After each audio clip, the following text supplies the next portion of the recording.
Do they come to you in hope that they maybe will get a covered free jaw surgery after maybe they've seen 2 or 3 Southern California private practice doctors that hit them with a $75,000 quote? And then they say, hey, Dr. Tehrany, can you recreate this for me, but for free, covered through my Kaiser insurance? Is that kind of the dynamic that you see a lot? No, they come to see me because I'm absolutely the best. No, they do come in with an actual plan. And sometimes they'll even hand me the plan and say, this is what Dr. So-and-so says. However, it doesn't mean that I'm going to absolutely replicate that plan that they're handing me over, because that plan may not be something that works well in my hands. So it's a very interesting phenomenon that's happening, and it used to not be like this. So I'll give you an example. This past week, I had a patient that came in that they had seen 3 other prominent surgeons in the area. And without even opening those packets, I told the patient, I said, I bet you I know exactly what each one of those surgeons would tell you how the treatment plan would go. I said, I bet you he said he would do a segmental, no expansion. I bet you he said this, and I bet you that person said he would do a 10-piece mandible. And I was correct.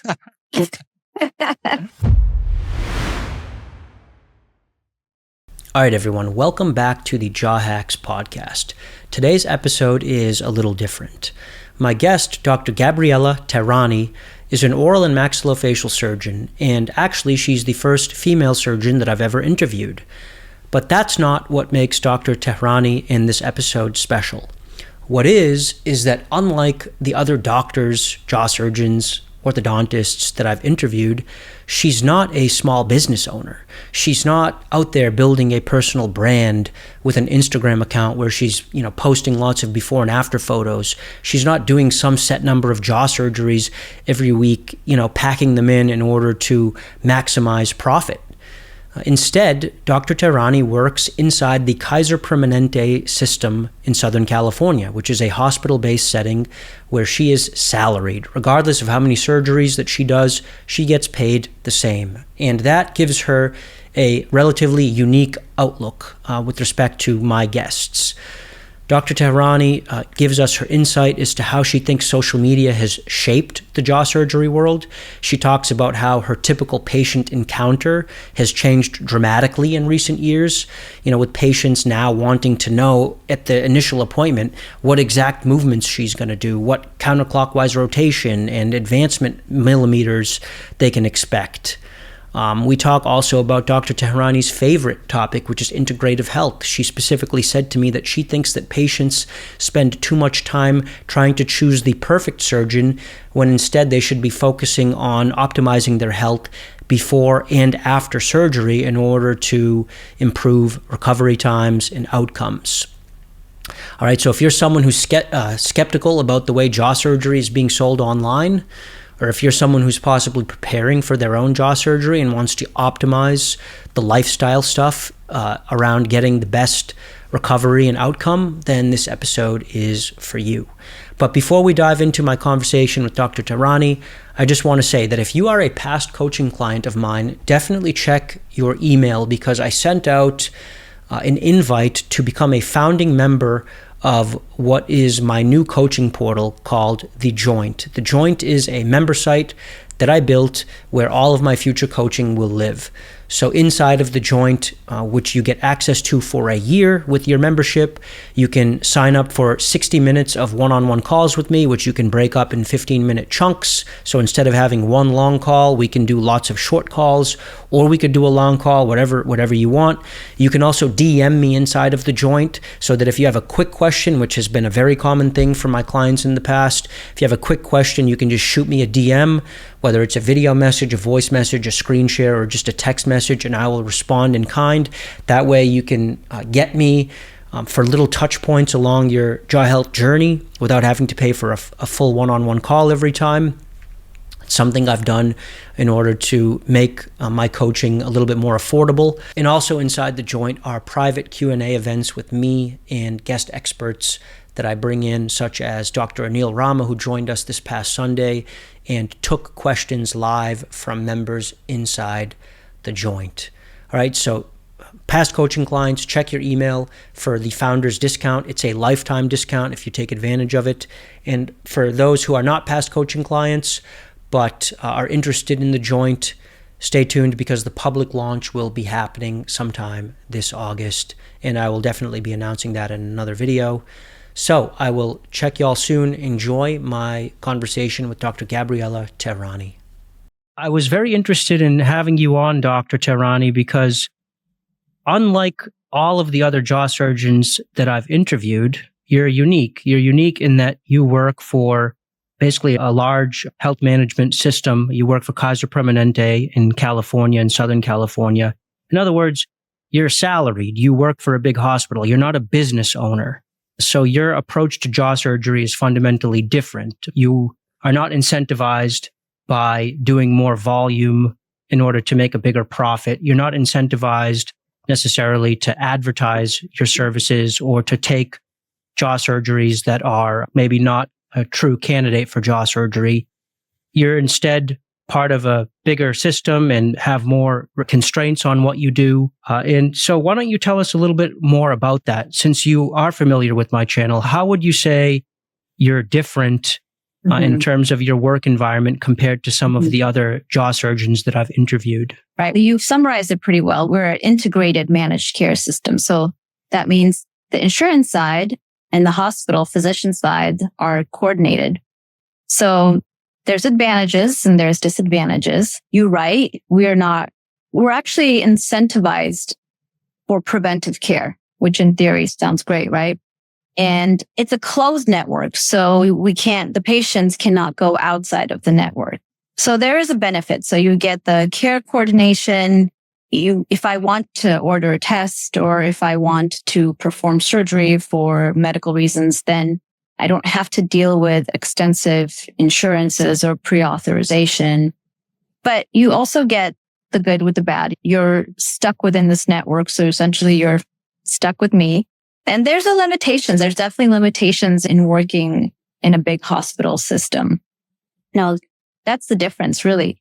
I'm not a business owner. I don't run my own office. I don't have a private practice where nobody's going to be holding your hand through the process.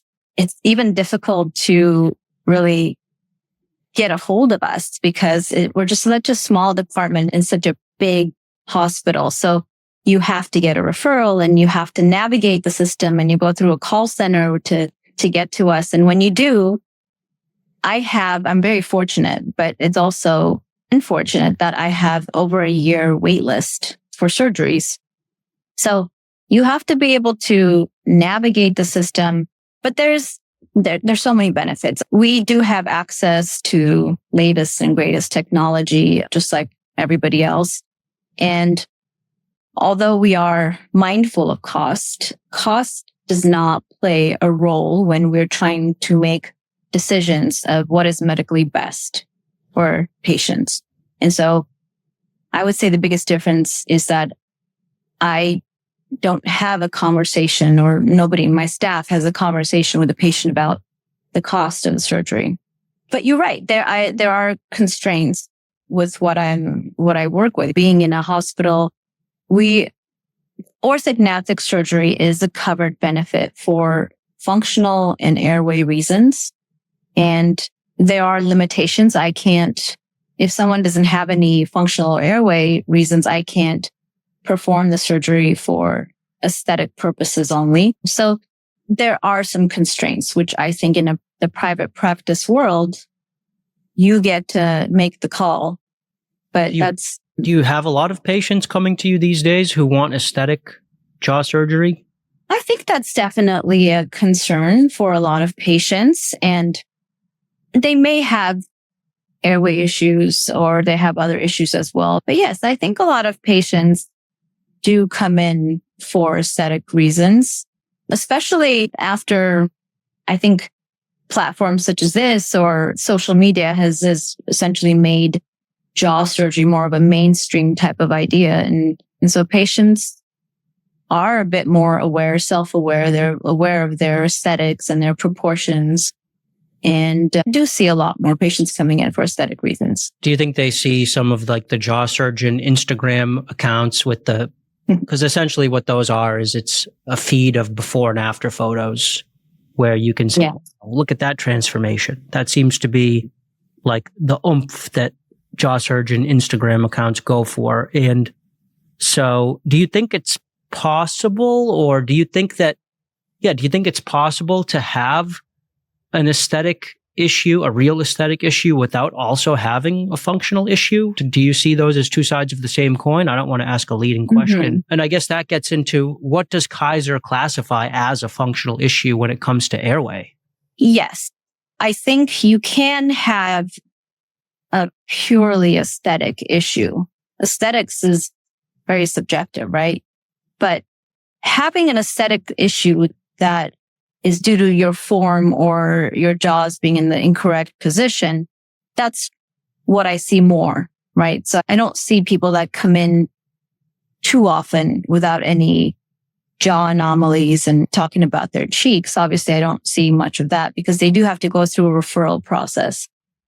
But it is possible to have purely aesthetic issues when it comes to orthognathic surgery. For example, if you've got maxillary vertical excess, but you've got a perfect occlusion and you have no airway issues, technically that's not a covered benefit when in Kaiser terms, right? So it would be understandable if that was something that was bothersome to somebody that they would seek, jaw surgery for that.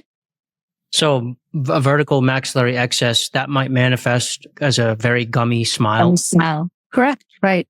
But wouldn't that often mean that the maxilla had kind of grown downward too much? And generally with those, you see that the jaws are not only kind of, the face is long and thin, but also that the jaws are dropped backward too, which can often indicate an airway issue. But again, I'm leading here saying that vertical maxillary excess, from what I've seen, tends to indicate also some kind of sleep disordered breathing, potential at least. Potential, sure. Absolutely. And in those cases where there is a functional issues, absolutely, yes, I will be able to cover that as medically necessary. Yeah. What does Kaiser think about, what's your sleep study protocol? Like what kind of AHI or RDI classifies for medical necessity for the surgery? There are no strict guidelines. And I think it is up to the practitioner to really determine whether this patient has restrictive airway and whether they'll benefit from sleep apnea surgery. And it's really up to the practitioner as to the extent of the advancement or the extent of addressing the airway. So it really, there's no strict guideline, but typically if we do suspect that patient has sleep apnea, we will refer them to sleep medicine and we will take the study into account when treatment planning. So are you mostly taking referrals based on malocclusions rather than sleep apnea? Both. I think majority of the referrals that come in are malocclusion, but we take both. And we see all types of referrals. I think, to be fair, to go back to what you were talking about with the Instagram and the before and after pictures and people seeing that and just being more aware of the possibility of jaw surgery to address functional aesthetic airway issues. I think there's really the culture surrounding orthognathic surgery has changed, or I should even say it has evolved since I started. I started Kaiser about 15 years ago. And at that point, most of the referrals were from orthodontists. And the patient would go to see the orthodontist to get their teeth straightened, and the orthodontist would then send the patient to us. Now, with the rise of social media platforms, forums like Reddit and other online communities such as yours, patients today, they're far more informed and they're engaged in their treatment journey. So, which is a good thing. It's a positive thing, right? But it empowers them with the knowledge and support that they need. But at the same time, this shift toward like direct to consumer type of marketing, I feel like it's brought on a broader cultural change in how jaw surgery is perceived, how it's discussed, or even how it's pursued, right? Yeah, of course.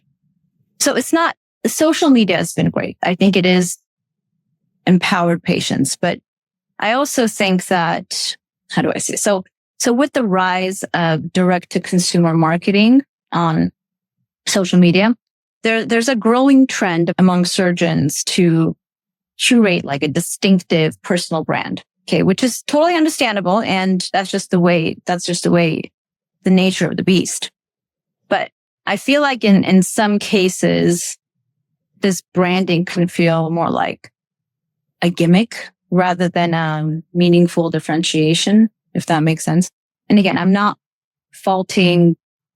really not faulting any marketing or any platforms, but I'm getting at, I think what happens is that the issue arises when patients take marketing messages from some platforms at face value and they assume them to represent benchmarks of excellence. And they use these claims basis of comparison when they go consult with surgeons. And what works for one surgeon may not necessarily work for another, right? And these claims may not reflect like a broader clinical best practices. So when patients come to see me, most of these referrals are for malocclusion. Yes, for sleep apnea. I do get some aesthetic complaints, but most of my patients that I see are still from that subset of orthodontists that referred to us because they understand what isn't covered. But I get patients that have gone to see three, 4 other surgeons in the area. And I'm like the fourth opinion. I'm always the fourth opinion. And they come in with these packets, these thick packets, and they start asking questions. And they may not have an issue that I can even help them with just because of the confinement of the Kaiser standards. Do they come to you because, or in hope that they maybe will get a covered free jaw surgery after maybe they've seen 2 or 3 Southern California private practice doctors that hit them with a $75,000 quote? And then they say, hey, Dr. Tehrany, can you recreate this for me, but for free, covered through my Kaiser insurance? Is that kind of the dynamic that you see a lot? No, they come to see me because I'm absolutely the best. No, right. But how do they know about you if you don't have an Instagram page? I don't. I'm not on social media. I'm not exactly, so again, and they do come in with an actual plan. And sometimes they'll even hand me the plan and say, this is what Dr. So-and-so says. And absolutely, that's the benefit, is that I am within their plan. So their insurance will cover the surgery. However, it doesn't mean that I'm going to absolutely replicate that plan that they're handing me over, because that plan may not be something that works well in my hands. All right. So it's a very interesting phenomenon that's happening, and it used to not be like this. So I'll give you an example. This past week, and I can only think as far as this week, I had a patient that came in that, again, I was the fourth opinion, and they had seen 3 other prominent surgeons in the area. And without even opening those packets, I told the patient, I said, I bet you I know exactly what each one of those surgeons would tell you how the treatment plan would go. And I was correct. I said, I bet you he said he would do a segmental, no expansion. I bet you he said this. And I bet you that person said he would do a 10-piece mandible. And I was correct. I know it. I see it every week too. Right. Although I've never seen one of your plans. I don't know. Maybe you don't give patients plans. Maybe they just show up and this is what it is. Not only do I not give them plans, but I also don't have the ability. I don't have the facility to get a CT scan, formulate a plan, do a mock-up, and show them the mock-up and discuss every aspect of it. Now, that doesn't mean that I don't evaluate the patient. I do. I evaluate the patient. And if I feel that they are a surgical candidate, then we'll go on to the next step. But my evaluation is very different, is that I don't have the bells and whistles and everything for me to give you that packet. So you never engage in a dialectic with the patient around what the plan is going to look like. It's never, hey, we could go this or we could go a little less. It depends on what your taste is for how aggressive you want the outcome to be. If you want to be a little bit more airway aggressive, we go a little more. If you want to go a little more aesthetic conservative, we go a little less. That's not part of the conversation. It's what you get is what you get. And absolutely not. No. So what it is that I don't have, my initial consultation with the patient is to see if that patient is a surgical candidate. If I am going to work with that patient, the orthodontist, or if they don't have an orthodontist, maybe I can direct you maybe to wherever you live. There are several orthodontists that are excellent that I work with. Maybe I can help you.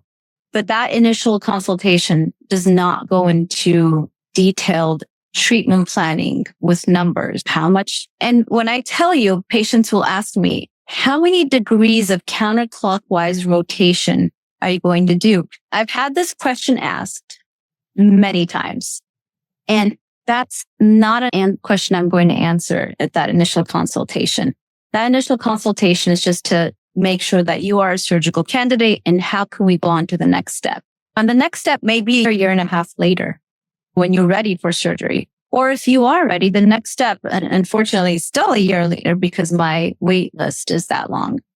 Now, what I want to be clear is that, and I think there is this concept that, or maybe a misconstruction that it is a chop shop where this is what you get. We're going to put your teeth together, and because we do so much, that's actually incorrect. For a pre-surgical appointment, for an appointment prior to surgery, where we'll see the patient about 3 weeks before, that's like a 4-hour appointment. And that's really where I connect with patients. So I talk to them about all their aesthetic concerns. I talk to them if we had already ordered a sleep study or I had airway issues, that would have been handled in past previous appointments. If there were any orthodontic concerns, we would cut with the orthodontist. So all that is still done at the pre-surgical appointment prior to their surgery. And that's when we will obtain a CT scan that will scan their teeth and then on the original treatment plan. And that's really where the conversation is. It's a very long conversation that happens where I think that's the most important. You have to listen to patients because yes, function is important, but subjective aesthetics and what are their goals? What is it that they want to achieve? All that is taken into account in that pre-surgical appointment. So by the time that they have that pre-op meeting with you 3 or 4 weeks before surgery, in order to have that 4-hour appointment where all of the finer details are worked out, by that point, they're already committed to you. Is that right? So is that? Yes, they've committed to me. I've put them on my wait list maybe a year ago, and I've already communicated with their orthodontist via email or text or however it is that we choose to communicate. And should there be any studies that needed to be done, that's also done during that time. So do you think it's inappropriate for patients to be asking about surgical movements at an initial consultation? No, absolutely not. I think it's just not my practice, right? It's just not the kind of environment where I can discuss that or I can elaborate on exact movements and such. It's not, but I think it's totally appropriate for those that can and have the ability. They have to, right? Because again, that's just the nature of the beast right now. Are you philosophically, do you find it in bad taste to do that? Do you think it's a corruption of the field that it's come to that? Do you consider that a regression or a corruption that this is what patients are looking for? No, I don't think so. I think it's just when patients take that idea and they, like I said, they believe that it reflects the broader clinical best practice. For example, I had a patient that really asked me, she asked me to treatment plan and just give her numbers because she really felt like psychologically it would help her. And so I had a CT scan anyway, and I sent it to my engineer, and I gave her rough estimates. I didn't give her anything concrete. And I said, I think I would do this. And this was at a different appointment. And she told me, doctors told me he would rotate this many degrees. And she was very disappointed. And it was like, but this is the standard. This is how many degrees I was told that I was going to be counterclockwise rotated. And so part of me was like, if you were going to trust me as your surgeon, as somebody who has the knowledge and your best interest, this is what I believe I can do in my hands. For whatever reason, maybe I don't think your joints can handle this much rotation. Maybe I think aesthetically it would be too much. But for whatever reason, this is how I feel. This is my treatment plan. With all due respect, if you want that number, then you should go have the other doctor do your surgery. At some point, when patients feel like that is the holy grail and those are the numbers and it's absolute, yes, it does become a bit of a problem because we're all trying to do the best we can for patients. And there is a bit of an art form that there's an art form to what we do and how we do it. It's also like when people bring me treatment plans from other surgeons, or if they've already had jaw surgeries done with other surgeons, they'll bring me the treatment plan and they're looking for me to say something. It is an art form, and to criticize other people's art I don't see that.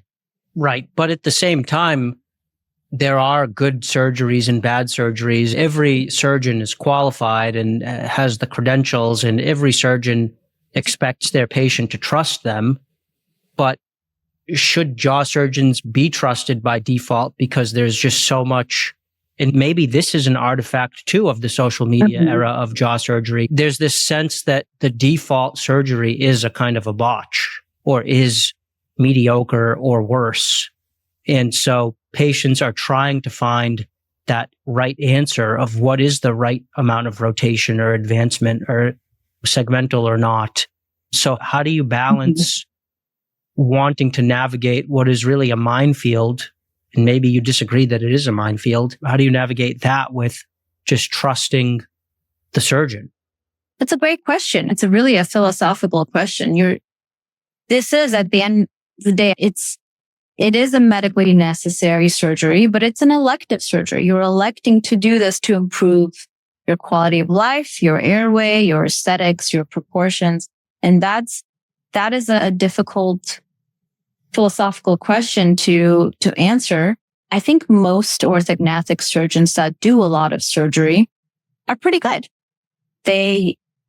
Most people are searching for somebody, I think, one that they trust and the one that they vibe with. You walk in, you're perhaps somebody that's looking for a certain type of surgeon. They can walk in, and I usually wear like exercise clothes to work, and I walk in and they might just not vibe with me.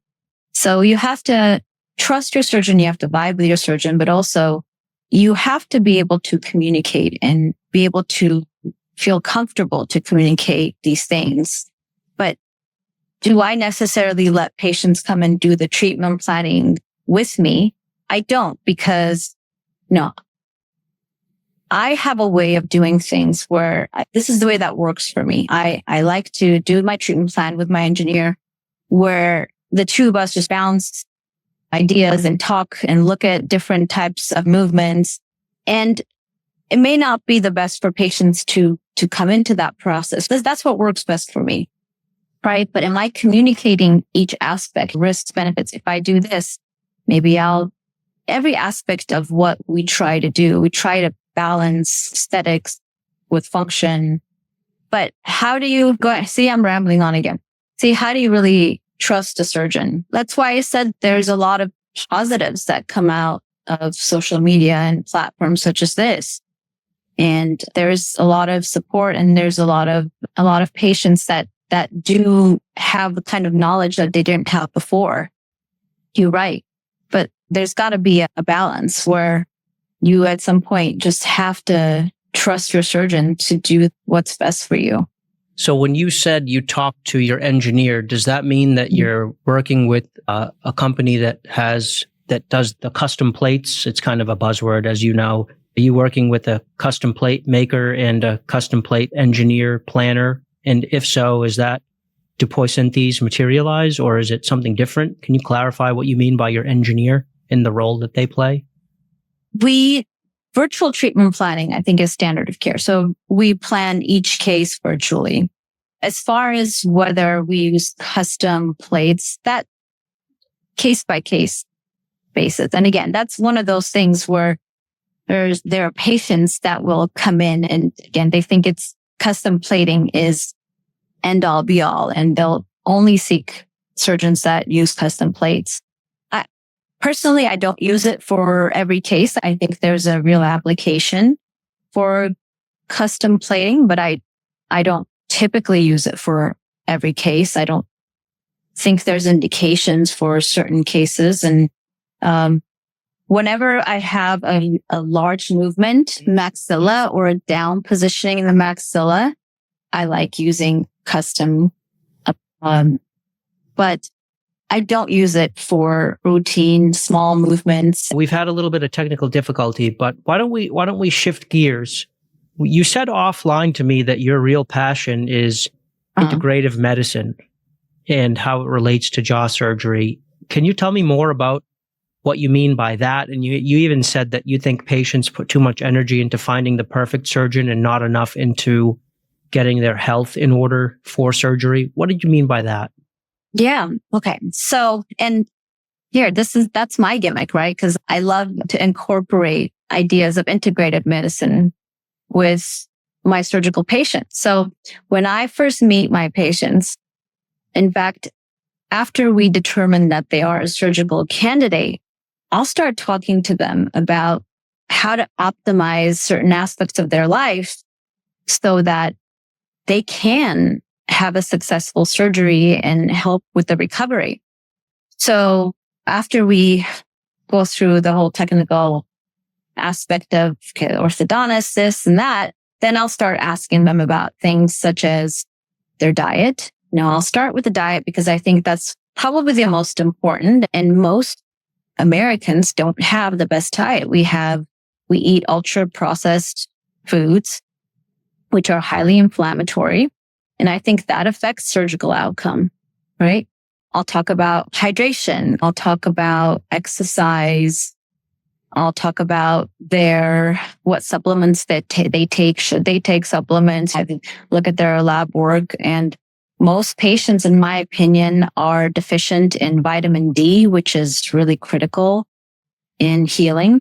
So I'll go through all these different aspects of their life, and with some patients, we'll spend a very long time discussing these things. Some patients are looking at me like, "What? Why are you talking about my sleep?" I came to consult you about my jaw. Some patients are really confused. And again, there you go. That's you have to vibe with your surgeon type of thing, right? And others, they can talk with and engage in this. And I learned from them for a very long time. But I think having this discussion early so that we can do actionable changes is important. It really makes a difference with the way patients heal. Yeah. So how would a patient with a really bad diet heal differently than a patient with a better diet? Like concretely, what type of different outcomes do you see? Does it have to do with swelling? Does it have to do with it does the time that they can get back to work? Does it have to do with numbness? What's affected by improved lifestyle factors? Mm-hmm. So I actually gave a presentation at AMOS last year. I started off by talking about my scrub tech, who I do surgery with. And she is a healthy young lady who goes to the gym, has a very good diet. And I showed her picture. In fact, here, so she's open to this. That's her in 2 to 3 days. She had upper jaw, lower jaw, and genioplasty. And I've had patients that a day or two later, their swelling is very large and their recovery is complicated because of just tissue swelling and... Doctor, those photos we just saw, it's a little blurry on my end. Could you just clarify what the two images were? The image on the left, which looked more swollen, versus the image on the right. Was it like day of versus day 3, or day 3 versus day 7? What else that we were looking at? So we're looking at two different patients. Got it. And so why is it that, and any orthodontic surgeon will tell you that there are patients that come back several days later and with minimal swelling, and they've had a pretty easy recovery. I wouldn't say easy, but I would say relatively benign recovery course. And there are others who have had a very difficult recovery because of the amount of swelling that they've had, because of the amount of congestions, secretions, and just the even inability to just get up and move. Just recovery wise, there's a big difference within these patients. So why is it that some patients, even if you do, the patient on the right, my surgical assistant, she had a segmental upper jaw, huge mandibular advancement, and the genioplasty, as opposed to the patient on the left, where he had only a maxillary advancement, minimal advancement. Yet the recovery course was very different, right? And so what done by the same surgeon. Now, to be fair, and we can get to this, but I did do his surgery before we incorporated an ERAS protocol in our hospital. And this is a protocol that minimizes fluids, that minimizes narcotics, and it helps with overall minimize nausea and vomiting, gets them recovered and get them out of hospital faster. So his was before that protocol. So I think that has something to do with it. There are fundamentally lifestyle factors that I think really contribute to the recovery. What was his lifestyle like? Mostly fast food. He had a typical teenage diet, which consisted of eating highly high-processed, ultra-processed foods. Those are foods that have been altered to look like foods, that are chemically or mechanically altered to look like foods. Chicken nuggets, things like that, hot dogs, things like that.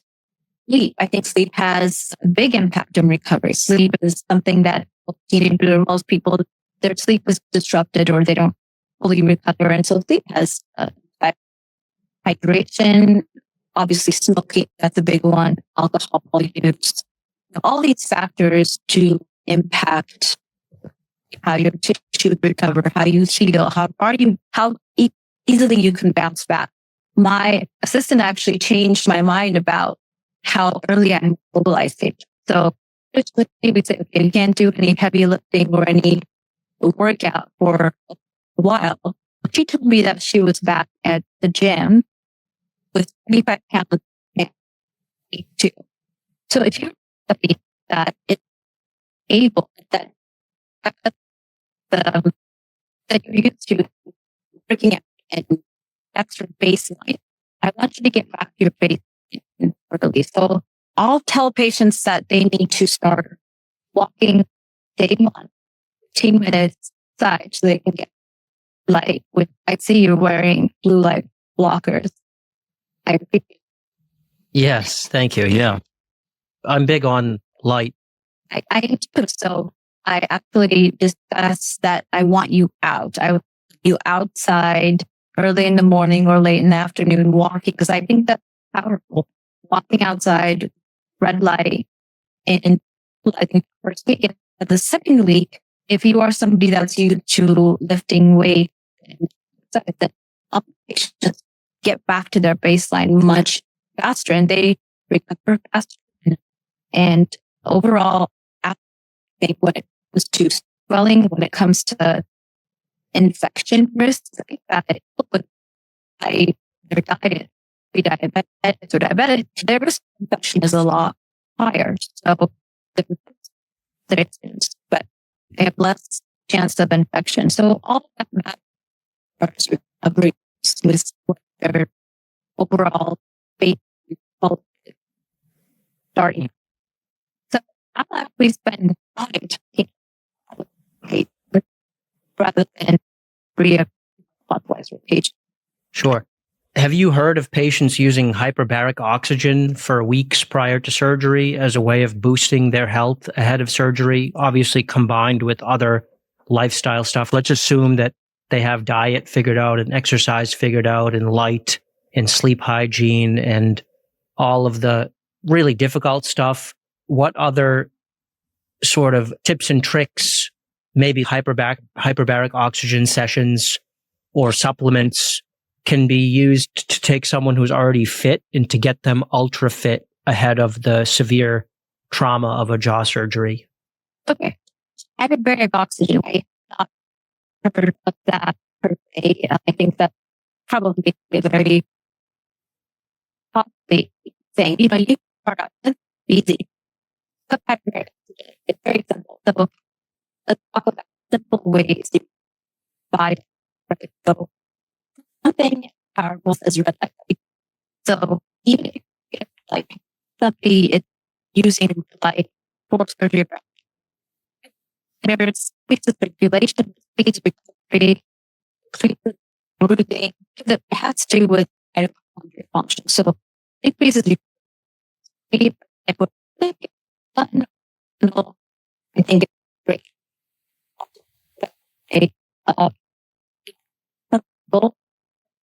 Breath, nothing get it restricted. So antioxidant study and the proper grounding when it comes to healing and sort of thing. My patient big role of stress management, surgery after, and that's what as well. Able to meditate or able to increase your heart rate variability. All the overall process. Oh, cold plunge and what about cold plunge and sauna? Yeah, I put that sauna right immediately after surgery. Have patients like have done sauna.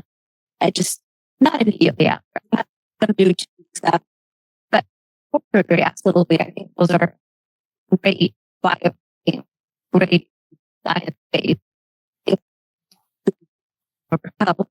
I have had patients talk about. Yeah, I don't know too much about it, but have heard of patients trying to optimize peptides and supplements, more basic supplements. But tell me about peptides. Before I go on to peptides, we could talk about supplements, which I think that's also another area where people can get really over. There's so many supplements and there's so many different companies. All supplements are not equally created. And so it's a tricky getting into that conversation because one, I'm not a specialist. No, that I have any training. They teach you multiple medical residency for that matter. But there are certain things that I will and it depends on patient. That conversation with the patient that lasts an hour about supplements, and then I've had a conversation that's about a minute too, right? So the basics, but and you'd be surprised. I pretty much 98% of patients who I get a vitamin D lab on are deficient. They're purely deficient. So it's rare. If I have somebody in the somewhat normal range, I get excited. Rare. Even in Southern California, huh? Even in California. Is vitamin D deficiency, in your opinion, it's epidemic, but is that just related to people being indoors, or is it related to some other sort of systemic toxicity thing that's happening in modern society? I could never understand how something so fundamental could be lacking in pretty much everyone. I'm sure it's something to do with the amount of time spent indoors and putting sunblock on when we are outdoors and the amount of blue light that we're exposed to. But I think it's really absorbing calcium and bone heating. But it's not that simple. You also need magnesium. So it's not just enough to supplement with vitamin D. You need K2 in order to help it actually going into the bones. And we need the magnesium, which we are deficient because our soil is deficient in these minerals. So I think it's like a bigger picture. But vitamin D is something that I'm passionate about. I make sure that my patients do supplement if they are low. And then if they want to know more, they can discuss other things that with healing, basic things that are antioxidant, that promote wound healing, things. But to me, basic vitamin D. Do you have a preference for the form? Do you like the vitamin D that's in MCT oil or olive oil versus a pill? Do you like it combined with K2 or a K2 magnesium vitamin D combo? Is there a brand of supplements that you recommend that's like readily available on Amazon for a pretty reasonable price? What's your take home like action item on that? I think if you are deficient, so if you're less than 20, which is that's like standard to me, 20, even in the 30s is deficient, but you should really supplement 5,000 natural unit with D3 with K2 in a supplement form. I think you should look into whatever company that you are buying, it makes sure that it's tested. So that means somebody came in and took a sample various times and made sure that there's actually what you say is in that supplement. And so the third party test is pretty safe to take. Then, in addition to many other things I do, but yeah, so those things are great, but also just go outside, just put outside when the red light is highest and get vitamin that way. But it's fairly efficient. Got a surgery coming on. Get yourself a supplement, 5,000 international units. And you mentioned diet. Obviously, diet's a very controversial topic, but do you have a diet that you tend to recommend? Or is it like whatever suits the patient? Because obviously, there doesn't seem to be one diet that's best for everyone. I have been tricked into thinking that there was. But for example, anytime I get too deep down, like a carnivore type diet, like a high fat, low carb diet, that seems to work well for men that are trying to detox, but women don't seem to do as well on a low carb or no carb diet. And then the Mediterranean diet, which is like some healthy amount of meat and vegetable and fruit, as long as it's all whole food, that always tends to be pretty safe. Where do you fall on like what exactly is an optimal diet for human beings? Right. And whether you're vegetarian, vegan, carnivore, all good, whatever works for you. But it's very simple. It's you stick to the principle. You limit processed food. You eat real, whether you're eating real beans or you're eating real eggs or real meat, you just eat real food. Right? And you need a lot of protein. You need a gram of per pound per day of whatever body weight you want. Around the time of sugar, I think protein is important. Avoid sugar. That's a simple one. I prefer my patient avoid milk, specifically pasteurized milk, because I think most people can't tolerate pasteurized milk. I think it does denature a lot of enzymes, a lot of proteins. I think it's inflammatory. Offers a lot of situation. So avoid non-fermented dairy before and after surgery. The seed oils, and those are the inflammatory oils that are found in fast foods. So I ask patients, okay, you're somebody who eats fast foods, just try to cut down because the seed oils are going to have a very bad inflammatory effect. Get the healthy, so get the avocados and the MCT oils and things like that, because that also is going to help you absorb the protein. The nice thing about having a year wait list is that I actually will implement these changes and say, you know what, starting now, why don't you supplement a meal like breakfast, lunch with a protein shake? And my rule for a protein shake is none of the ensure and stuff like all these chemicals, none of the pre-made, ready-stored possible stuff. I want you to find a protein powder that's got the least amount of ingredients, low sugar, high protein, and mix it in with things such as coconut, almond milk, water, whatever you like, and substitute that so your body can also get used to the diet. It's the shock for some people to go from eating burgers and pizza to all of a sudden liquid diet. So that helps them transition as well.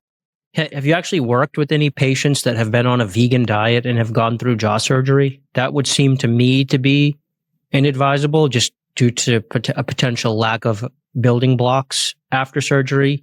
I'm sensitive to people's kind of moral and dietary and political views, but to me, vegan diet and jaw surgery just seems like an unnecessary kind of gamble.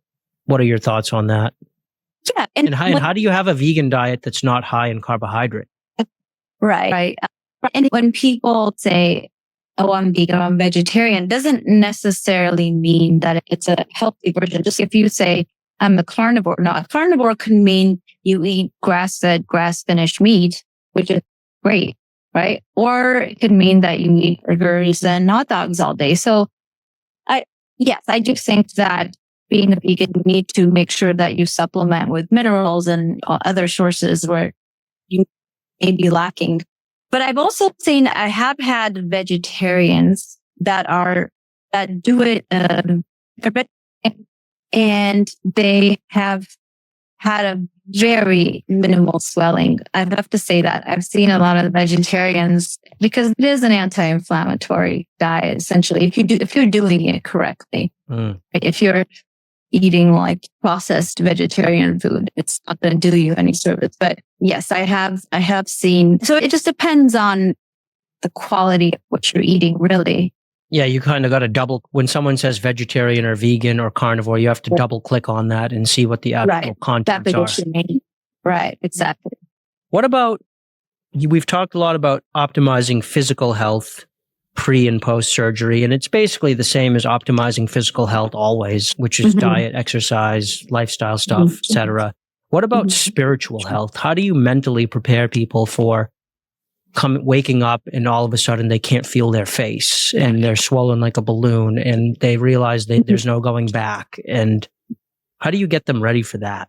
That is a conversation that I have with my patients prior to surgery, that 4-hour appointment where I tell them the first day is not going to be so bad. And with our ERAS protocol, our anesthesia team I developed this with our anesthesia team back in 2018. And it's a protocol that really allows patients after they wake up from double jaw surgery to have minimal narcotics, minimal nausea, and they are very numb because we'll give long-acting numbing medication, but they're at a point where they can get up, they can go home, and they're not drowsy, and most of them are not overly medicated, and they're able to walk right away, right? So I have a conversation where that first day is not so bad. Now, the second day, again, it's not so bad because everybody's going to be catering to you, making sure you're okay.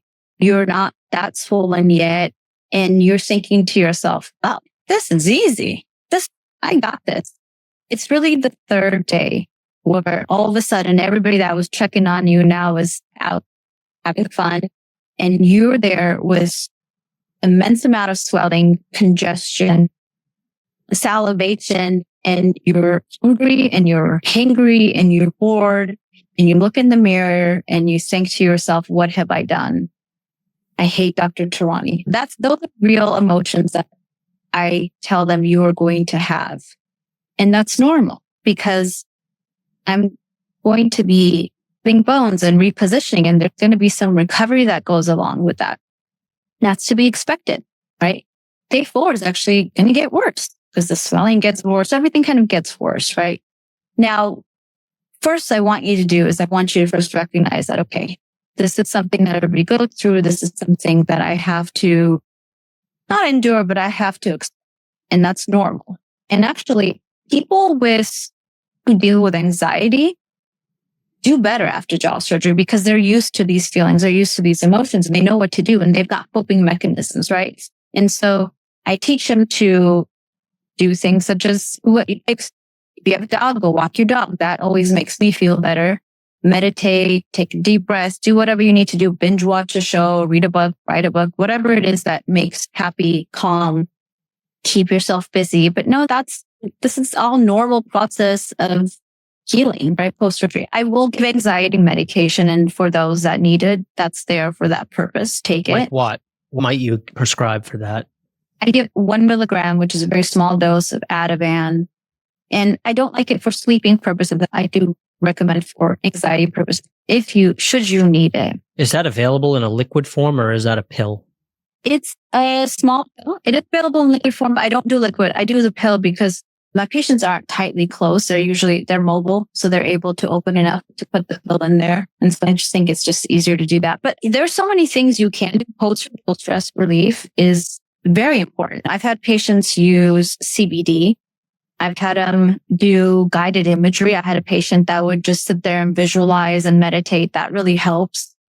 Breath really helps. If you're familiar with breath work, 4-7-8 and all that, that really helps just kind of get you in a more parasympathetic zone. Yeah. I had someone on recently who said the key is to just get busy again so that you're not dwelling on the fact that you're in this kind of sickness state. Right. Do you agree with that? That busier patients who get back to work tend to do better? That just all goes back to, let's get you back to your baseline. So let's get you walking. Let's get you back to your gym. Let's get you back to work.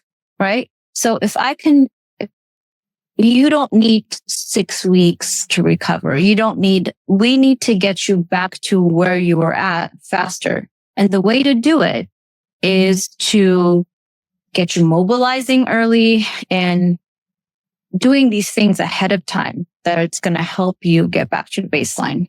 No, coming into surgery with lots of momentum. Right. Basically. Yeah. Momentum. Health momentum. And the 3 weeks prior to surgery matter. I think that's the really crucial week. Of course, what you do before then is important, but those 3 weeks, you should be walking. You should be doing high intensity exercise. You should be doing strength training because you need that muscle. You need that muscle to recover. You should be hydrating. Hydration is a huge issue. If you're not well hydrated, you're nauseous, you're throwing up, you're dehydrated, you need to stop drinking alcohol 3 weeks before and 3 weeks after. Absolutely zero soda for my patient. That's working with them. No diet soda, no soda. But hydration is a very big conversation that we have. And all these things will help their mental status as well afterwards and get them back to living again. What do you think about a 48-hour or longer fast after surgery because I've been told that there's really not a strong appetite after surgery. And I know that fasting can lead to autophagy and lead to the body reallocating resources toward healing as opposed to digestion. Do you think it's safe to fast for a reasonable amount of time after surgery? Let's say maybe 2 to 5 days or longer. I don't know. Or do you think that a jaw surgery is not the kind of illness that you would want to fast for? It's not like cancer or like a bad case of COVID where fasting could clear it. You need to be giving your body rebuilding materials after surgery. Where do you fall on that?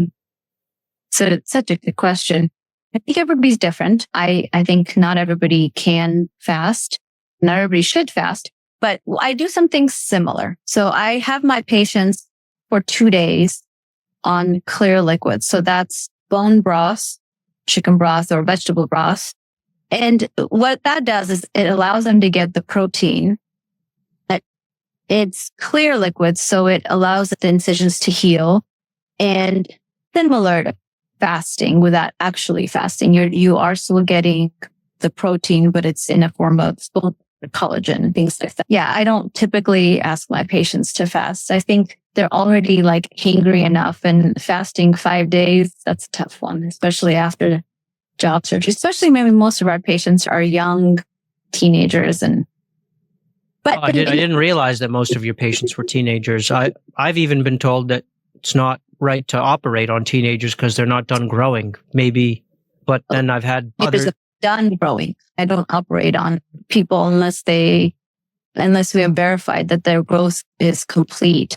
And I have in the past once or twice for psychological reasons operated on 15-year-olds, but typically I don't operate on them unless we verified that their growth is complete. And for females, that could be 16, 17. Wow. And so if you were having a jaw surgery, which obviously you don't need a jaw surgery, your jaws look perfectly coordinated. But if you were doing it, what do you think is theoretically like your cheat sheet, 3 weeks pre, 3 weeks post surgery? What's the theoretical, assuming ultimate mental durability for optimized healing? Okay. So I practice what I preach. So I could basically give you my lifestyle. I work out every day. Now I wake up in the morning and I hydrate. I won't go into what I hydrate with, but I hydrate. I make a priority to get a really good sleep score on my Oura Ring, which means sleeping consistently at a reasonable time, which is definitely before 10 o'clock, and trying to get enough sleep, enough deep sleep. But I only eat whole food diet. I am a carnivore, but I don't eat any processed foods. I don't smoke, and I do supplement a lot. So I think that's the one thing is I think there are a lot of supplementations that could help with vitamin D, but there's many others.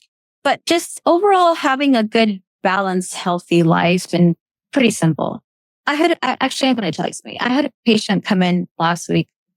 Again, I can't remember past last week. I had a patient come in and she had two surgeries. She had 2 double jaw surgeries in the past, and she brought in her last plan, and she was still complaining about the symptoms and some aesthetic issues. And she was looking for another opinion to see if I were to redo her jaw surgery. And I looked at the plan, and the plan was well executed. She didn't have any complications. And I was honest because I said, yeah, I think I would have advanced you more, but this plan is reasonable. It's a good plan. And then I looked at her chart, and she had prediabetes. She had her lipids were pretty high. And I started asking her several questions about her lifestyle. And so what kind of diet do you have? And she's like, yeah, I don't have time to cook. So I mostly eat out and do exercise. No, but I'm planning to. Okay. And the more I asked her, the more she was like, yeah, it was very clear that this was not somebody that had the healthy lifestyle. Furthermore, she had some complaints, aesthetic complaints, and she had a lot of tissue, some mental adipose tissue. And I was honest with her. I said, I agree. Maybe I would have advanced you a bit more, but I do think that you've gone through 2 jaw surgeries. You're putting all this effort and time into getting another opinion and trying to get another surgery. I'm like, let's start with changing. Let's start with investing some time in changing your diet and your exercise, and perhaps some of these symptoms that you're complaining about, perhaps they may improve.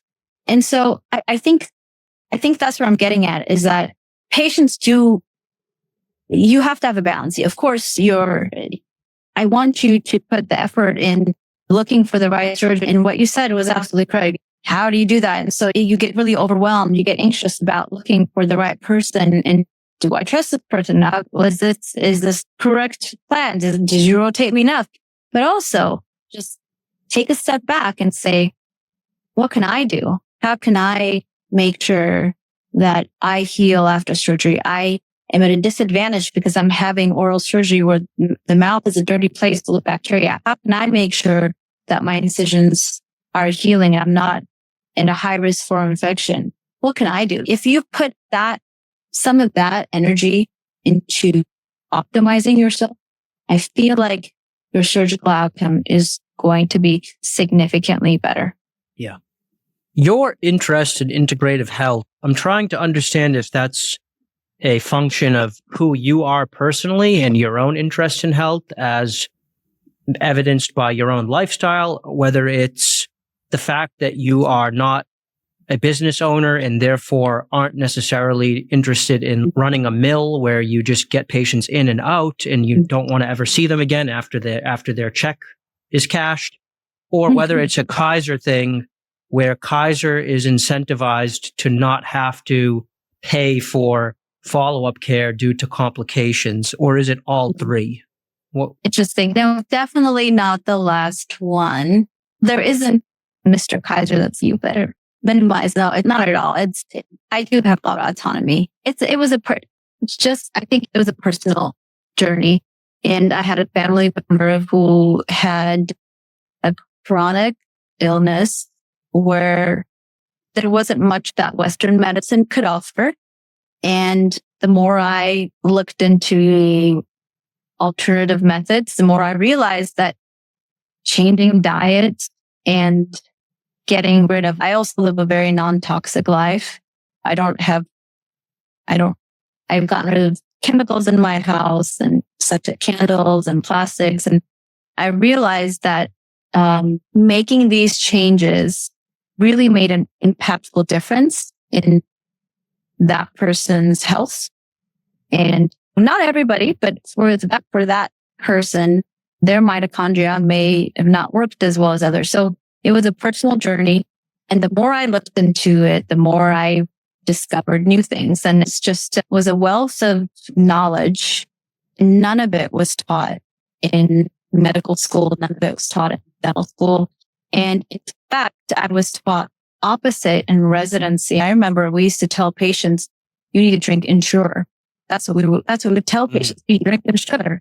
So it was quite a journey, and it was due to personal reasons. I think we all have everything's going well. We're not going to look into what's wrong, right? Yeah. So do you think that a lot of the symptoms that have driven a lot of the airway craze, a lot of maybe the sentiment, the pain that drives people to my channel and seeking remedy of mechanical airway, a lot of the sort of mystery symptoms commonly associated with UARS and sleep disordered breathing, do you think a lot of that is potentially exacerbated by environmental toxicity? Someone said to me recently, maybe it was my premolar extractions that turned me into this hypersensitive chronic pain patient, but maybe it was my childhood vaccines, because now there's a lot of talk about vaccines and how 50 shots as a child can lead to potentially mystery symptoms and chronic inflammation throughout life.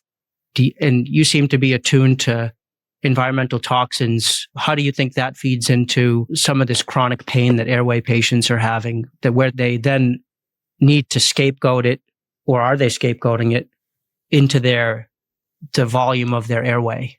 That's a good question. I think both. I think that environmental toxins do play a big role in chronic pain, chronic disease. That's known. That's a undeniable fact, science-based. But there's also a real anatomical issue that people are now more aware of, and it's a combination of both.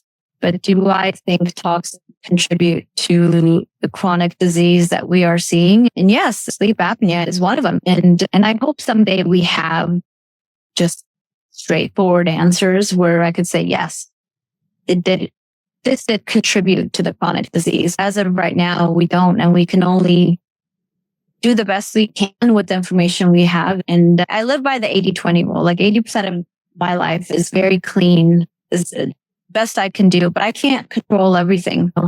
Can't control all of it. And so I do the best I can. And I've seen it make a difference.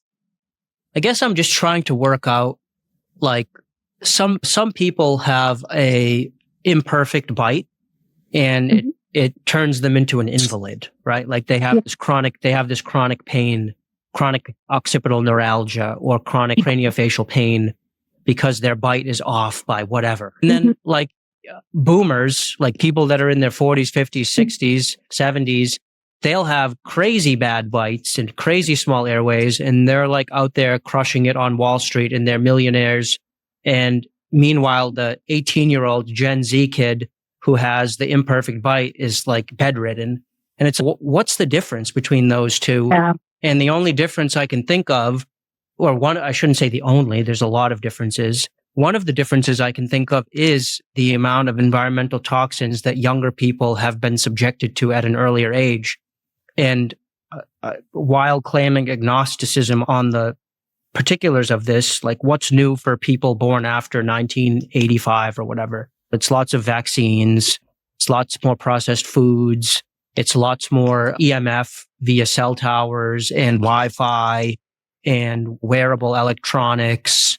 And I just wonder, cell phones. I wonder how much those things are contributing to the hypersensitivity of younger patients. And I would consider myself among them, me being born in 1990 and getting all of my childhood vaccines per whatever was recommended.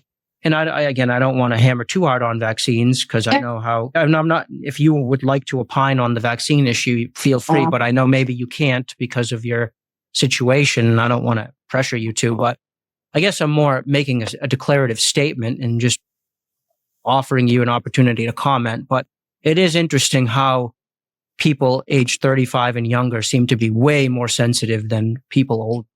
Right. I think it's not just one thing, but you're absolutely correct. It is an amalgamation of all the toxins. We're living in the cesspool of toxins. Sounds pretty morbid, but it's true. But everything you mentioned, I think, contributed to this state. Talk about vaccines. Yes, absolutely. People should do their own research and come to their own conclusions and read the studies. I'm not going to comment on that, but yes, absolutely. There are a lot of things that contribute to this chronic illness that I'm seeing. And yes, do I see it more in my Gen Z population? Absolutely. And are they on more medications, and are they all on things to help with what they're dealing with, such as anti-anxiety medication, antidepressants? Yes, I do see it more in that population than I did previously. All of this is, I think, it's not just one thing, but I think it's just added effect of all of it. So you said it very well. Yeah. And I actually have my colleagues, people that I work with. I literally work with 3 of my best friends, and they each have a jaw anomaly. They each have, one of them has a lower jaw that's recessed, one of them's got a cross bite, one of them's got an edge to edge bite. They all need jaw surgery, but they're very high functioning surgeons. And it's interesting, yes, when you do see a patient that comes in and says, my bite is killing me. And I say, I believe you, but it's not that straightforward. I can fix you a bite and all your problems go away. That's the reality. Is I can fix your bite, but there are other things that also need to be addressed in order for you to feel like you should feel in your skin. Yeah. No, my heart just bleeds for Gen Z and younger millennials.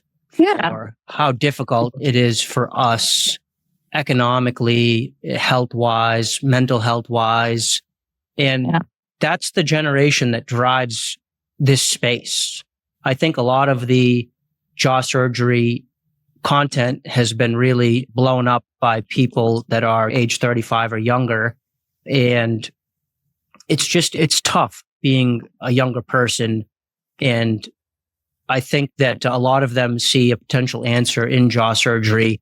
And I fear that it is often deeper than that and potentially even harder to fix than that. Because jaw surgery is just a thing you can go in and do and it's done. And if that solved all your problems, amazing. But I fear that it's possible that it runs into the internal medicine space a lot more than we care to admit, because a lot of that is that bell is rung and it can't be unrung on a lot of that stuff that we were exposed to as newborns and as children.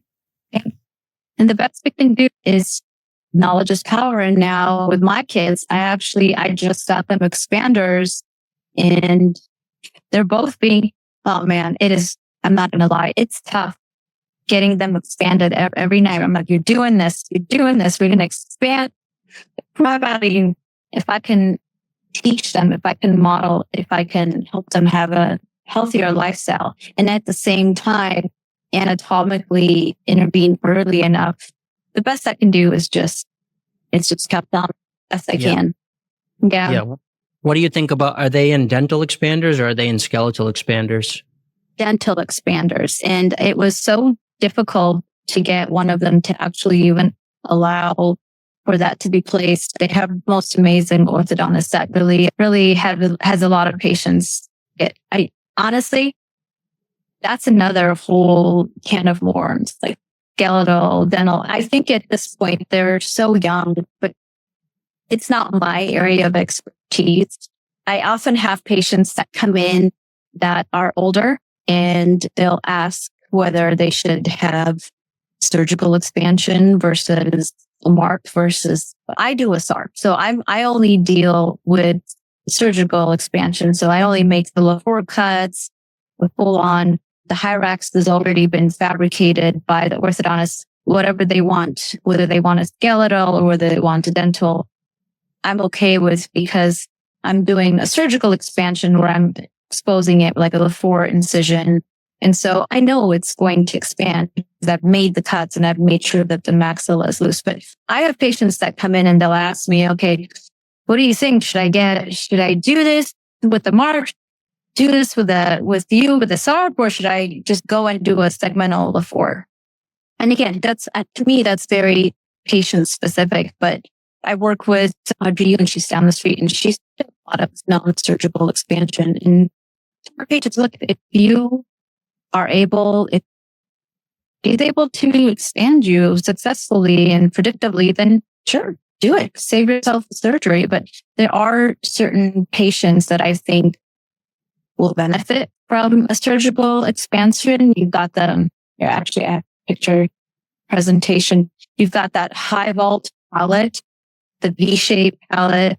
And let's see, this is a patient that has the typical V-shaped, high vault palate, narrow maxilla. This is after the surgical expansion. So to me, this is something that really can only be done with here he is pre-op, and then that's it. We could see the difference in the shape of the palate.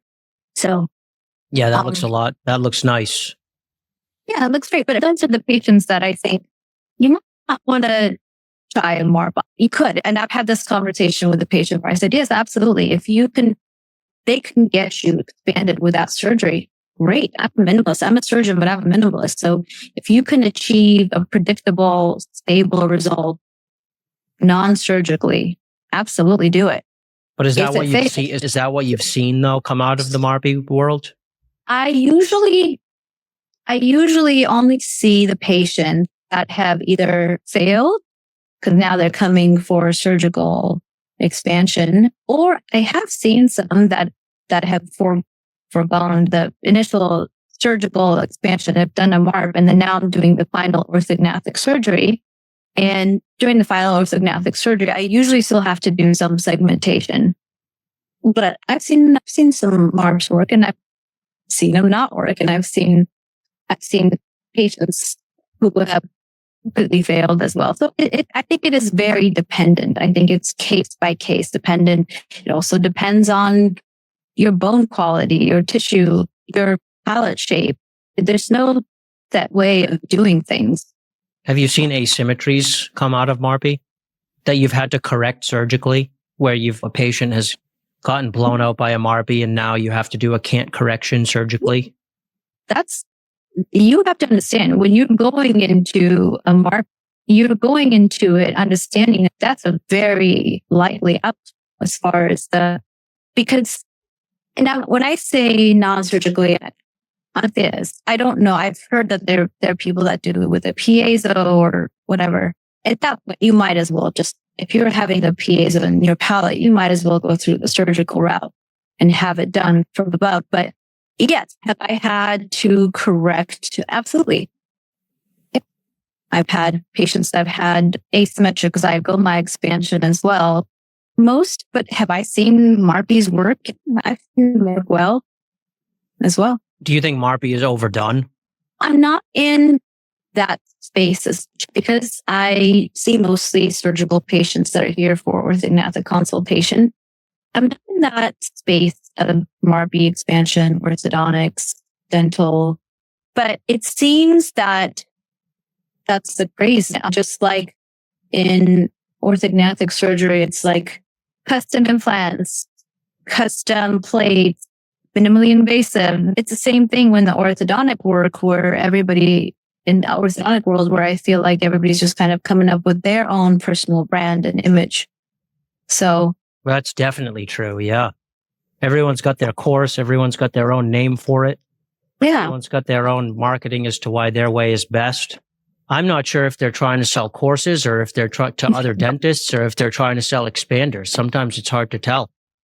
right, exactly. But hey, that's just the nature of the beast, and that's just the world we live in. And that's when you market to it is what it is. And But what's the problem with custom implants, though? Don't you think implants can make jaw surgeries look better? For example, don't you find that sometimes patients who get an advancement can still be mid-face deficient, and that malar implants can help establish a better overall harmony?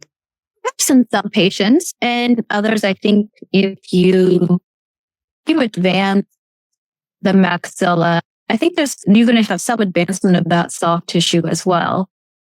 Are there those patients that need augmentation of the malar area purely for cosmetic reasons? Sure, there are some patients like that. I think doing I have a picture. I've used custom PEEK implants for a temporalis defect in a craniofacial patient. There's one that I've used for a craniofacial patient. And I've used it in orthodontic. Here's another one for a patient that had a defect at the angle of the whole body of the mandible. So they're great. I think PEEK implants, custom facial implants are great for big craniofacial deformities, and they're easy to put and biocompatible. But I personally wouldn't use them for malar augmentation. I think why not? There's a cost risk analysis for everything, right? What's the risk? If they're biocompatible, what's the risk? Cost. Oh, cost. All right. Even for me, a place where, like I said, cost is not a determining factor in my treatment planning, but I'm still mindful of the cost. I think as physicians, we all have to be mindful of medical costs. And so there are other things that I think are acceptable, appropriate to use that maybe are a bit more cost effective and may work just as well. I mean, in my opinion, I personally haven't used it for cheek augmentation. As someone who's very holistic and integrated with her full health, do you think that PEEK is compatible with a non-toxic, non-chemical approach to treating your body? Or do you think that PEEK can be rejected by the body and form infections at some point? What's been your experience with it? I think everything can be rejected. Even those titanium plates can be rejected. The screws that have minimal amount of alloy in them, they can be rejected. So am I a minimalist? Absolutely, I'm a minimalist. If this is something that the patient desires, if they desire cheek augmentation and the risk is possibly small amount of rejection or what have you, that's a conversation that they can have with their surgeon. But yeah, personally, when within Kaiser, technically cheek malar augmentations they're not medically necessary. Addressing a craniofacial defect is, but if it's for aesthetic purposes only, that it's not something that I'm even able to do. Understood. And I totally get that. But if you were a cash paying patient who was on the open market looking for an ideal functional and aesthetic surgery, and you had to choose a type of implant for your cheekbones, as an integrated health advocate, would you think that PEEK would be best, that the titanium mesh would be best? Or do you think that like the Dr. Gunson style nanohydroxyapatite or hydroxyapatite mixed with some aloe bone or some native bone and mixed and formed into that putty, what do you think is the most natural, healthy, sustainable type of implant? You know what? I don't know. I haven't done my research as regarding each implant and biomaterial. I really haven't had to. I will tell you this. I have removed 2 perfectly fine titanium plates from patients because of their anxiety. So I don't typically recommend removing the plates because that's another big surgery and sometimes we bone growth over it. But when the benefit outweighs the risk, I will do it. For example, if you are so fixated and anxious about the metal and about the possibility of the toxins of the heavy metal affecting you, then for your psychological reasons, I will remove that plate. So I've done that twice for patients and I don't regret it. It's not something I typically do or is not standard of care, but I think psychologically they really needed to have it removed. But yes, as somebody who is more, I think, minimalist and thinks of it in more of a holistic approach, I probably think less is more. Yeah. Do you find that the patients that have healthier diets and healthier lifestyles, are they more likely to get anxious about titanium plates because they're more hyper-focused on toxicity? Or do you find that the more standard American diet type patients are more likely to actually get a problem on a plate? No, I think there's definitely a higher risk of infection. And so when you have a diet that's higher in sugar, your infection risk goes up. And when your infection risk goes up, now that plate is contaminated. And so even if it heals, there's always that contamination. So removing the plate later on when the bone has fused is not unusual. And so it's not that it is the infection risk that then now you have this biofilm of bacteria that just most of the time that you need to take the plate off in order to treat them. What effect on nasal breathing do you think an MMA surgery has? Yeah, you ask patients, you say when they have maxilla that is protruded and narrow, and typically when you've got a maxilla that's protruded and narrow, their nasal passages are small. And so when you ask them, how do you breathe through your nose? And they say, oh, okay, I think, you're going to prove that. You say, you have no idea. What you don't know, you don't know. So most patients after MMA do have a significant improvement in their nasal breathing. Yes. Anatomically, why is that the case? You increase the diameter, you decrease the resistance, and you increase the airflow. And are you talking with a segmental Lafort, or are you talking even just with a straight advancement, you get improved nasal breathing? You can improve the diameter with a straight, or you can improve it with a segmentation. It's just about improving opening the diameter. And it also depends on where the restriction is. If they have large turbinates, if they do, we can outfracture the turbinates, increase that area. This is standard of practice. This isn't something like revolutionary. All orthodontic surgeons that surgery know that you need to open up the nasal floor. You need to improve the nasal cavity by outfracturing the turbinates, and advancing it also improves the nasal breathing. So making sure that the septum is not buckled. There's things that we all do. It's just standard. It's nothing. I didn't realize that the outfracturing of the turbinates was a standard thing that maxillofacial surgeons did as part of an MMA. That's actually the first I'm hearing of it.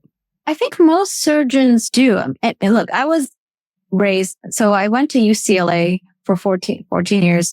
I had great orthognathic mentors there. And then I was lucky enough when I joined Kaiser, I was working with 2 of the best orthodontic surgeons, in my opinion, Dr. Harry Schwartz and Rob Relly. So I was trained by 2 giants, really.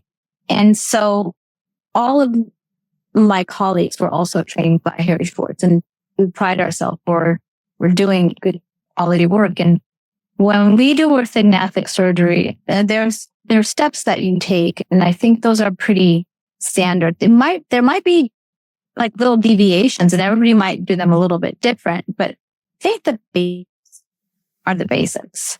Yeah, I know Dr. Relay is at LA Comms now. Yeah, I've heard of a Dr. Schwartz that was at New York Comms who operates along Dr. Newgarten. Is that the same Harry Schwartz or is that a different Harry Schwartz? No, Dr. Harry Schwartz is a legend, but he is not well known because he really doesn't have a lot to do with the American Association of Academy of Oral Maxillofacial Surgeons. And he's really pretty well known in Europe. And he has been at Kaiser and he really developed this department. For 40 years. And then I essentially trained under him and Dr. Relly, and the two of them, Dr. Relly and Dr. Schwartz, really built a great reputation and an incredible quality of a department here, which I've inherited. So I've been the Southern California regional chief, and the best part is I get to continue their legacy.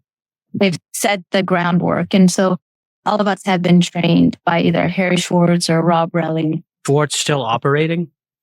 Dr. Schwartz is still operating. I think a lot of surgeons, if they retire, then they lose purpose because a lot of who they are is tied with surgery. He has officially retired from Kaiser. He's actually, if you're looking to have someone who will tell you the truth, that's the person. He will tell you exactly how it is, not sugarcoat things. He's retired, but he occasionally comes to Kaiser. He now works with another group in LA, and he does see some consults, but he's retired from Kaiser. Yeah, maybe you can connect us at some point. Oh, you would. He's very philosophical. He's also very blunt to the point, and that would be a great person for you to interview. Yeah, I would love it if you could maybe link us up by email or something. We can talk about that after. Yeah. I wanted to ask you about being a woman in the field because I don't think I know any other females who do magnetic surgery. Are there others? How did you break into this field? If there are others, where are they all hiding? In general, what's it like being a woman doing maxillofacial surgery? Hey, there you are. See, this is what happens. I started talking about females and the phone just shut down. That's what I'm saying. It's some kind of conspiracy. But I heard most of what you said about how you've trained many residents over the last 15 years and many females doing maxillofacial surgery. Did you want to wrap that thought up? We're taking over, so it's done. Say that again? No, I'm just joking. No. Did you say you're taking over? I just wanted to say that I'm a very tough female, and sometimes you have to be in the surgical field. And I come from the era where I used to do 120 hours a week and not sleep for days. That's how old I am. And I would say that being a female in the surgical world, and not just oral surgery, or general surgery, there were many advantages. You bring a kind of perspective that maybe perhaps the male surgeons don't. And so it's not for everybody, but I do have more of a motherly approach. I do tend to nurture my patients a bit more. And so, yeah, I think that there's definite advantages of being or even having a female surgeon. But that's why I have to work out, because what I do is very physical. And so I'm very short and very petite. And if I'm not strong, then I can't physically keep up with everybody else. So that's part of the reason why I have the healthy lifestyle, because I plan to operate until I'm really old. Thank you for that. If you had to pick maybe one or two or three surgeons who you would choose to operate on yourself or your own children, who would they be? I had a patient ask me that last week. Again, I couldn't just remember the last week. I had a patient ask me that last week. And this was a patient that, again, saw 3 other doctors. And I was the 4th opinion. And his question was, if you had a family member, what would you say? And my answer to this patient was, depending on the family member. Now, I have some family members that really need that extra love and attention and hand holding and the bells and whistles. And I would say absolutely go outside of Kaiser and have the operation done with a private practice person that you consulted with. But if I have other family members, and if they were to ask me if those things are important to them, then I would 100% have one of my colleagues, Michael Bundy, Dufam, Julian Wilson, by far the most skilled surgeons I know, operate on my kids or my family member. But again, I've told patients, if you're looking for a certain type of experience, you're not going to get that at Kaiser, and you're better off getting it at LA Comms with Dr. Gunson, excellent surgeons. In fact, it was really weird, but last night I had a dream that I was operating on Ben Wally. It's really random, but when you said that, it's the first thing. And I know Dr. Wally as well. We were in residency together. He's excellent. And of course, Rob Relly, who I'm in his office, but I feel the aura, the greatness of Dr. Rob Relly. There's so many wonderful surgeons, but it depends on what you're looking for. Why do you think you had a dream about operating on Ben Wallin? I don't know. I should text him and tell him that. It was very weird. I had a consultation with him and he asked me to operate on him. And I said, okay, I'll do it. I don't know. It might have had something to do with this. But I was anticipating that I was going to talk to you. I don't know. It was very unusual. Yeah, that is really bizarre. I've never even had him on the podcast. He's operating on a really good friend of mine soon. And I promised that friend that I wouldn't interview Ben Wallin and make him known on JawHacks until after his surgery was done, because didn't want him to have an influx of patients coming to talk to him before my friend did his surgery, because we didn't want to introduce any variables to Dr. Wallin's practice ahead of my friend's surgery. The good news is there are array of excellent out there, really everywhere, and especially in Southern California where I'm at. And I think we all have mutual respect for each other. We admire each other's work. And it's, if you do orthognathic surgery quite often, you got to get good at it. It's just, we do 6 fly jaws a week, at least. So every move is orchestrated. Every single instrument, the way we position it, everything is very orchestrated. So we have to be good at it when you do not much surgery. Do you do 6 a week, or does your practice do 6 a week? Your team? My practice a week. I'll do at least 2 a week. And how long does a typical double jaw surgery take for you? Yeah, for us, the typical double jaw surgery takes, we also have residents that are involved. So it depends on the degree of their involvement. It also depends on the degree of the difficulty. Some orthognathic surgeries everything goes smooth, the tissue, they've got stretchy lips. Stretchy lips is important. Stretchy lips, nice tissues, minimal bleeding, and everything just goes the way that it's planned. And if it does, then it can be 2 to 3 hours. If there's a nerve that is trapped in bone and we have to do some carpentry, or we have a difficult case or difficult advancement, then it can take longer. We have a saying, we say, go slow to go fast. Sometimes custom plates will slow you down. If you're truly using it as pre-drilling the holes, custom plates can slow you down. Routine cases and routine, not like big advancement or down positioning, but in routine cases, I do prefer doing just bending plates and doing the old fashioned way. But that you asked me to show a case. This is a great case for a custom maxilla. This is a patient, and he's very open with me showing the case because he's a famous YouTuber. So he had a severe maxillary protrusion and his maxilla was short.